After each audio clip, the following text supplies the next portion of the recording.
অবশেষে গত কয়েকদিন ধরে সবজির দাম কমলেও সিলেট বিভাগের বেশ কয়েকটি জেলায় এখনো পর্যন্ত নিম্ন দামে বিক্রি হচ্ছে সবজি।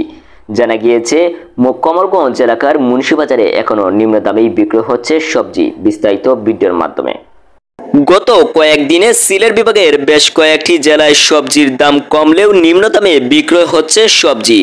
শুরুতে বেশি থাকলেও গত কয়েকদিন ধরে সবজির দাম নিম্নমুখী ছিল, তবে 9 আগস্ট থেকে অস্থিতিশীল হয়ে উঠেছে সবজি বাজার। হিসেবে বেশিরভাগ সবজির দাম কম থাকলেও সিলেট বিভাগের বেশ কয়েকটি জায়গায় এখনো নিম্ন দামেই বিক্রয় হচ্ছে সবজি।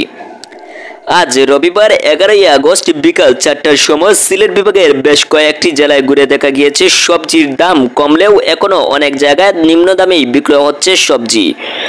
মুন্সিবাজার এলাকা থেকে সবজি বাজার থেকে পাওয়া তথ্যে জানা গিয়েছে সবজির মধ্যে বেগুন 55 থেকে 60 টাকা, করলা 80 টাকা, কাকরুল 60 থেকে 65 টাকা, ঢেঁড়স 50 থেকে 60 টাকা, কচুরলতা 60 থেকে 65 টাকা, লাউ 40 থেকে 50 টাকা, মিষ্টি লাউ 50 থেকে 55 টাকা, মূলার কেজি 50 থেকে 55 টাকা, মুখির কেজি 60 থেকে 65 টাকা, টমেটোর কেজি 150 থেকে 160 টাকা, পেঁপের কেজি 50 থেকে 55 টাকা, গাজরের কেজি 80 থেকে 90 টাকা, শসার কেজি 55 থেকে 60 টাকা, কাঁচামরিচের কেজি 390 থেকে 400, পেঁয়াজের কেজি 95 থেকে 100 টাকা, রসুনের কেজি 200 টাকা, আলুর কেজি 55 থেকে 60 টাকা।